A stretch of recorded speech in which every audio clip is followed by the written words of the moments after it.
Okay, let's get into part two here. We have finished the first little story, and that was of Molly. Concluded with her having a dream of turning into various animals to be able to eat bigger and bigger things after her mom had locked her in her room at night. So, kind of a heartbreaking little tale. I have a feeling more in that emotional tone is to follow, but let's go look around. I can't describe it, but I felt like some part of Molly was still here.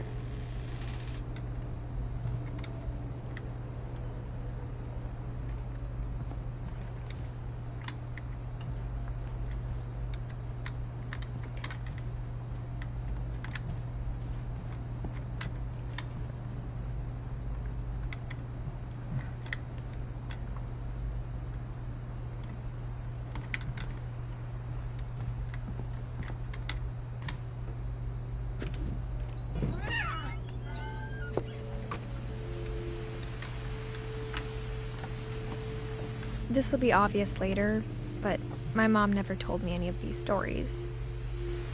Edie would have, but Mom didn't like bringing up the past. Though, when we adopted a stray kitten, she was the one who named it Molly.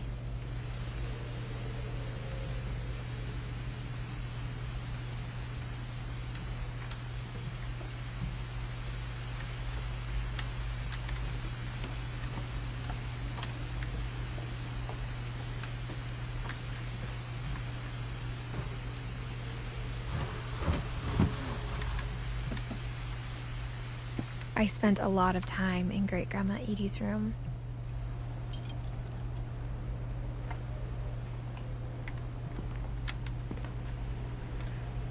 Slurpee. Okay, she loved her birds.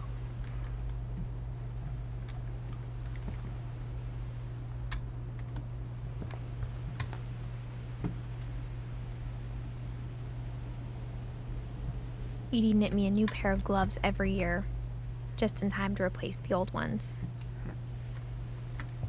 Louis died a week before we left, but Edie had already started to memorialize him.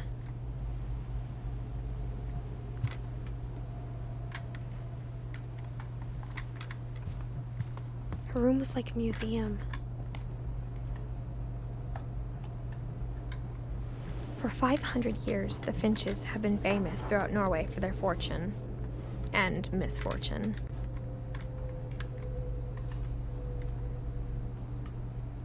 Odin Finch buries the latest victims of the family curse, his wife Ingeborg and their newborn son, Johan. On January 7th, 1937, he set sail with his family and his house, hoping to leave the curse behind. Sailed the whole house, huh? But 40-foot waves off the coast of Washington send the house and Odin to the bottom of the sea. That might be that shipwreck that's out in the water that I keep looking at. Odin's daughter Edie, with husband Sven and baby Molly, step ashore on their new home, Orcas Island. Odin Finch is the first to be buried in the new family cemetery. His daughter Edie is already dreaming of a new Finch house.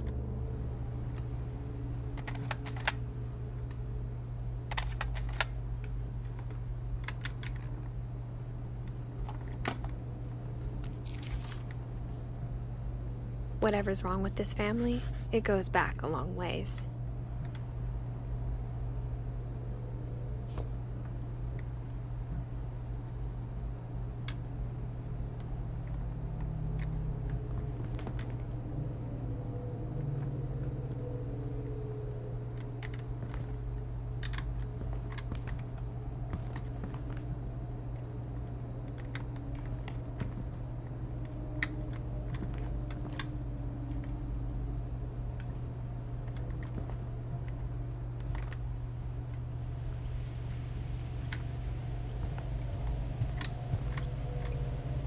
Edie gave a big interview about a mole man living under the Finch house.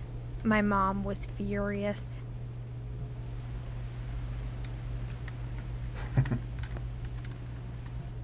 I hadn't thought of myself as Edith Jr. for a long, long time.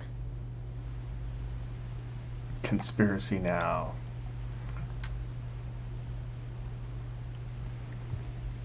CRT might be worth something these days.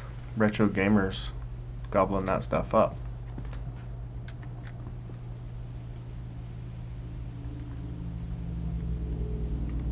One summer, they evacuated the island, but Edie refused to go. For a few weeks, she was a celebrity.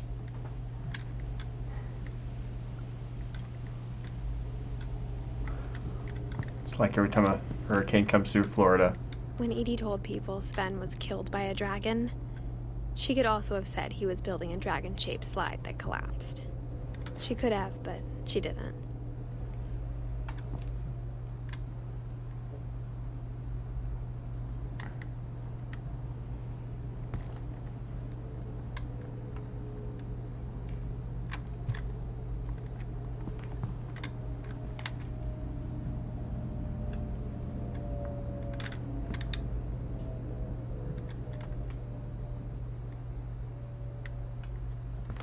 Even in her 90s, sometimes Edie seemed a lot younger than my mother. Oh.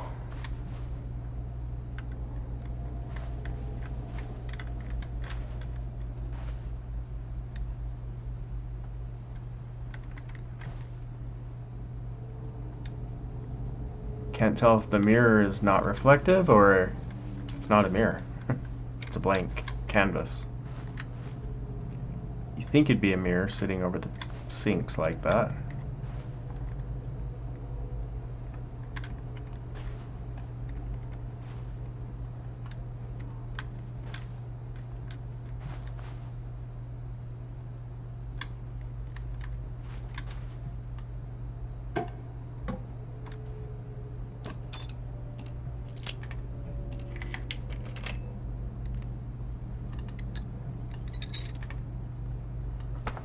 There's a secret in this bathroom. It's in the last place you would look. It isn't in the cupboard. It's hidden in this book.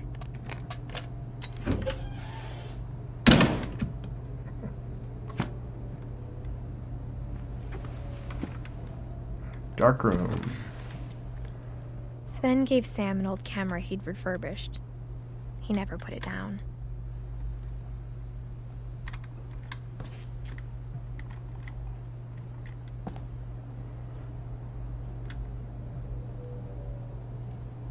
Remember junior high and high school photography classes, black and white film, developing in the dark.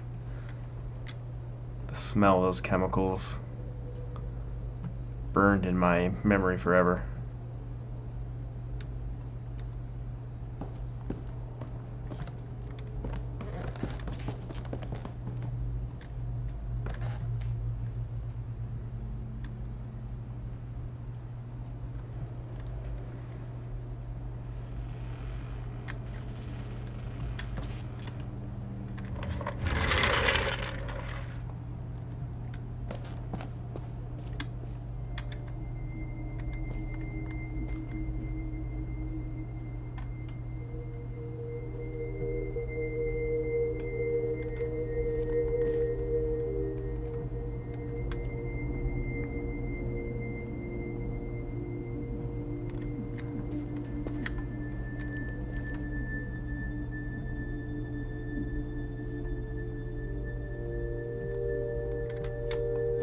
I knew Grandpa Sam had a twin,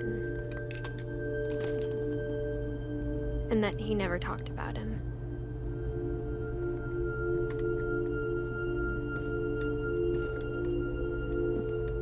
I guess my grandpa didn't like history any more than my mom did.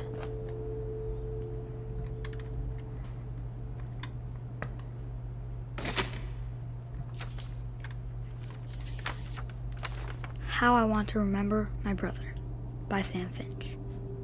The thing I remember is that when he made up his mind, that was it.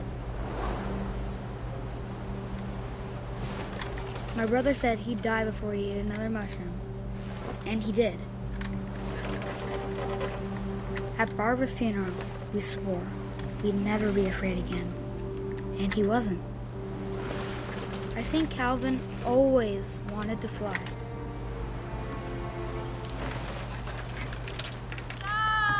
Calvin, dinner's ready. Coming. But that day, he finally made up his mind to do it. I told him going around was impossible. Maybe if I hadn't said that,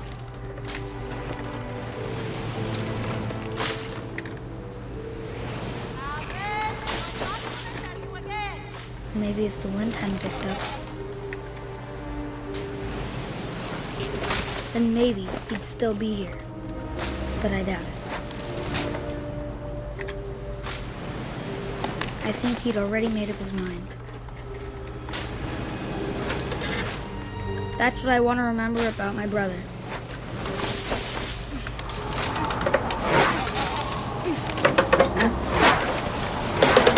The day he made up his mind to fly. And he did.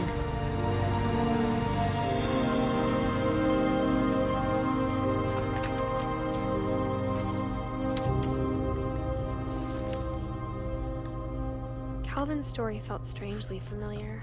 When I was younger, I remember trying to do the exact same thing.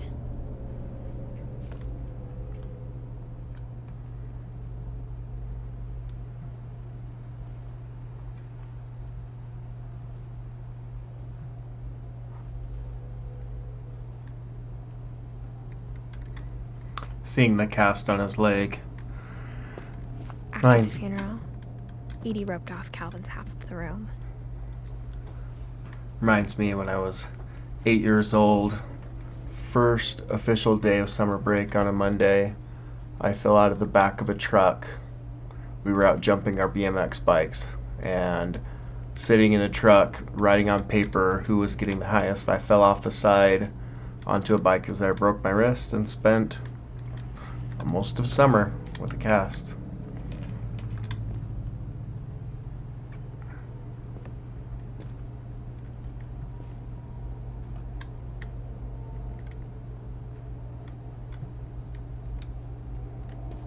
Ugh.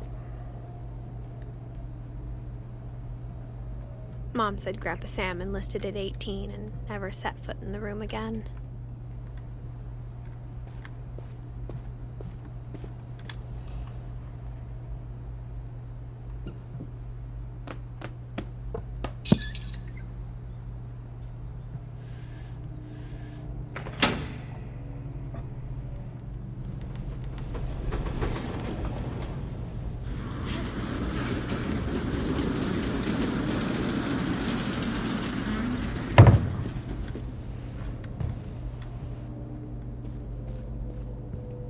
The passages were a pretty tight fit.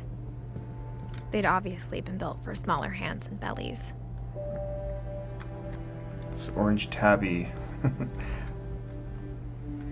wine is everywhere. Hold on, let me see this.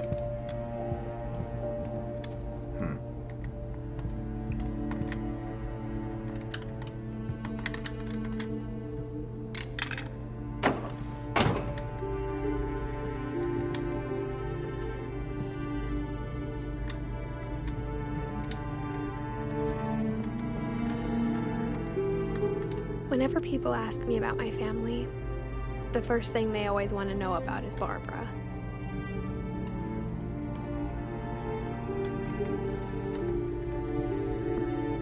Mom must have locked the third floor stairs on the night we left.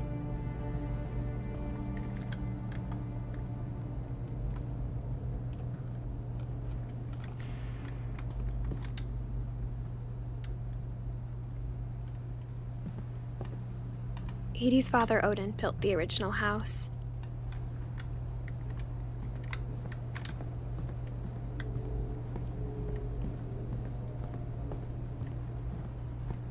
Okay. Recognize this. It's the top of the staircase. Gonna go back in, see Milton's room.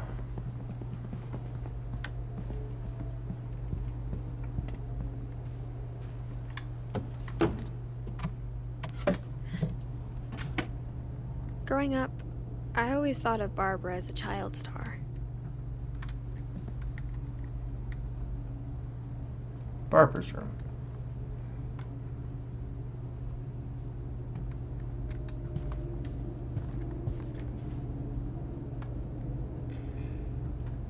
I never thought about how hard it must have been for her afterwards.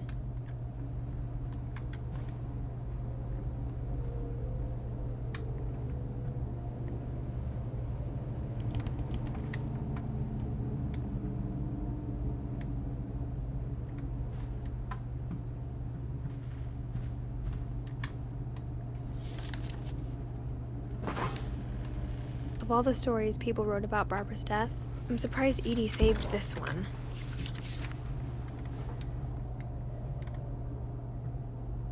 Old Jack here with another ghastly tale inspired by America's most unfortunate family. I'm calling it The Surprise Ending of Barbara Finch. As a child star, Barbara was famous for her scream. Now at 16, she was all washed up. A has-been. But in a lucky break, she'd been asked to perform her signature scream at a local convention for monster movie fans. It was just the boost her career needed.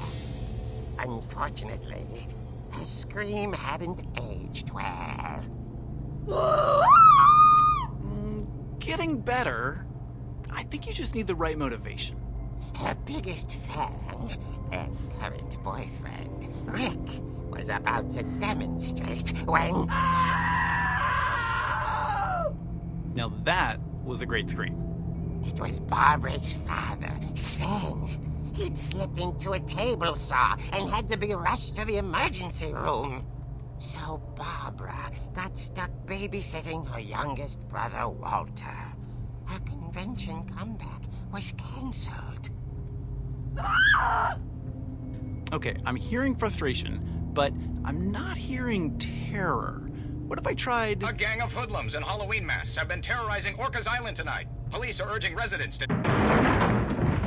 That came from the basement. You're right! Also, I loved your delivery on that. Why is your basement door locked? Because my dad likes making puzzles and secret passages. There's a key hidden in the music box. The secret is to keep winding and winding until finally the key pops out. Thanks, babe. I'll be back in a sec.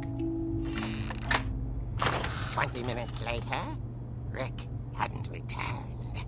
So Barbara went to look for him, right on cue. She reached for the music box.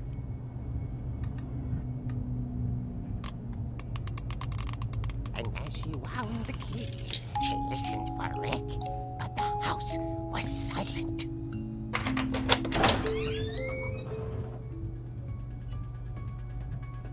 Rick? Are you okay? This isn't funny.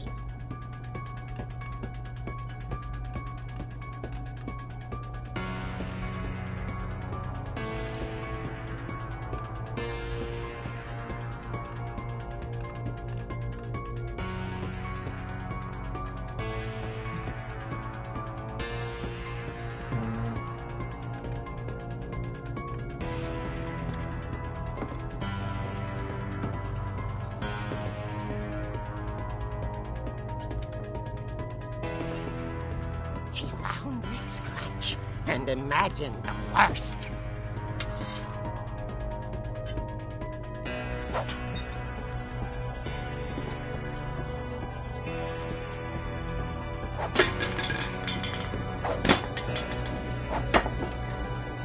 Couldn't resist.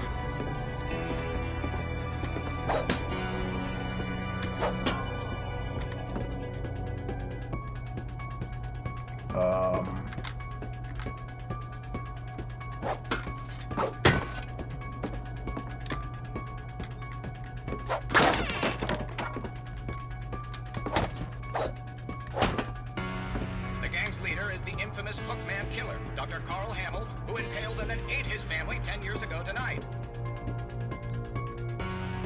Okay, so it's the saw where he cut his hand.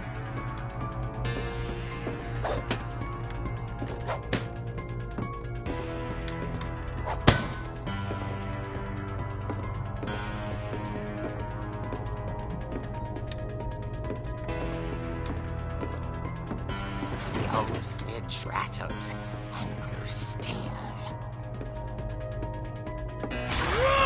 Oh dear! Oh. Rick? Barb, relax. I was just trying to scare you to help you find your scream. Well, I'm not scared, Rick. I'm furious. Then act furious. All I'm getting from you now is that you're hurt and confused and you're... She threw him out, but she kept a little something to remember him by. Barb, have you seen my other crutch? And she was still holding it when she fell asleep watching the late picture show. Hours later... Barbara! Walter, what's going on up there? Ah! Okay, I'm coming up, but if this is a trick, you're dead, Walter. Alright.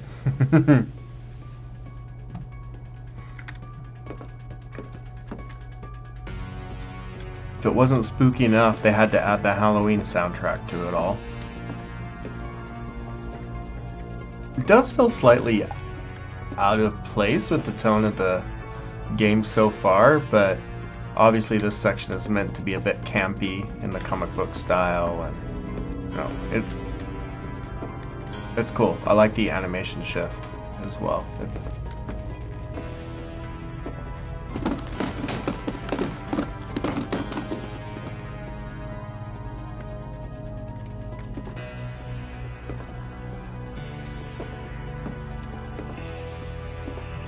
Walter, are you there?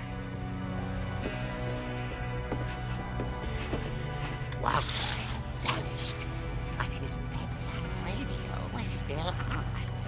Orcas Island police described the man as 6 feet tall, with a steel hook for a hand. Residents are urged to lock all doors and windows and notify the police of any suspicious activity. Barbara turned, saw the hook man, and was speechless. He was quite smashing. And young he was. He couldn't get enough of Barbara. Okay, Barbara, there's gotta be another way out of here.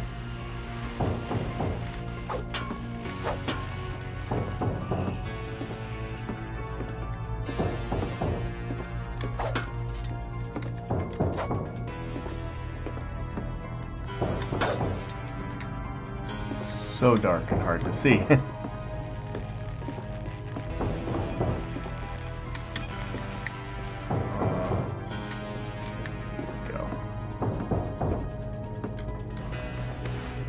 That night, she played her part beautifully.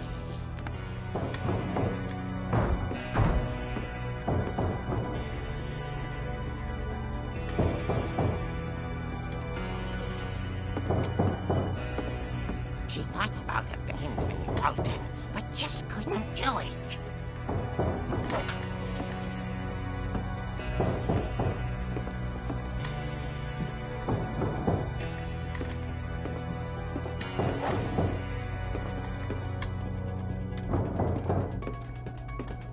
Molly's door hadn't been opened in years. The hinges groaned.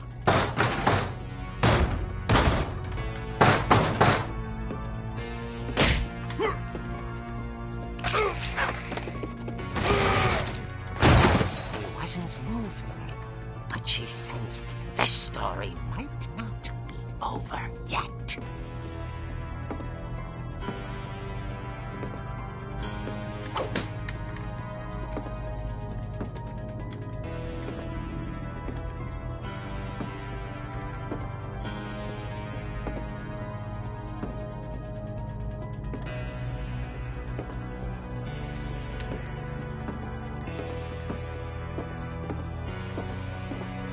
The hookman had vanished, She listened for his breathing, but all she heard was...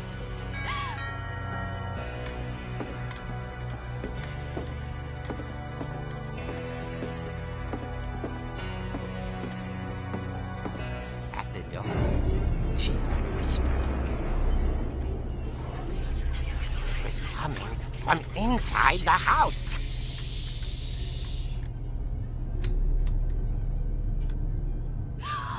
Oh dear. The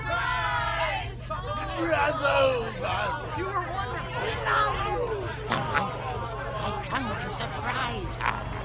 For Barbara, it was a dream come true. Then she saw what kind of monsters they were, and she realized what was about to happen. She was going to be famous. And with her final breath, Barbara Finch gave the performance of her life.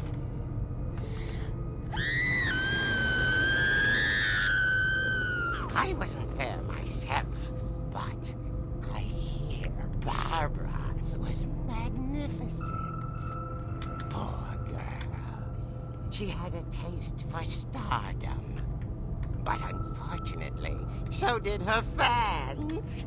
Of course, the police blamed it all on poor Rick, who disappeared the same night. And little Walter? Hiding under his bed the whole time. He took it all pretty hard, but that's another story. As for Barbara, tucked inside the music box is all they ever found of her. Her ear. Okay. Now that's what I call a real eerie tale.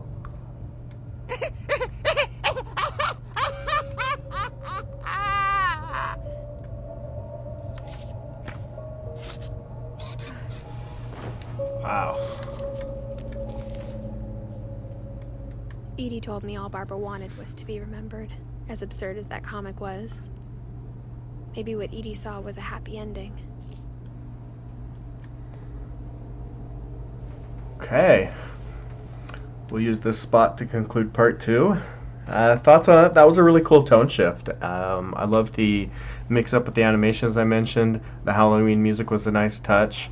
It was legitimately creepy. It was hard to see at times. It was hard to tell where to go. You kind of felt like anything could happen at any moment. Really interesting. Part 2 of this so far, I know it's not part 2 of the game, it's just part 2 of my playthrough, felt very different than part 1. Part 1 felt very isolated, almost like creeping into things, where this section feels like I'm really getting immersed in these stories. It almost feels like that isolation has changed to a closing in. Like, obviously I'm nearing, the main body of the story here, but rather than it feel like it's opening up narratively, it feels like it's kind of closing around, and it's kind of creating this little, almost a sense of foreboding and dread. Very interesting. I'm excited to see what the game has in store from here. I would imagine at this point, based on what I've heard on how long it is, I'm probably about a fourth of the way through it. But we'll go ahead and conclude part 2 here, and keep a lookout because part 3 will be coming soon as well.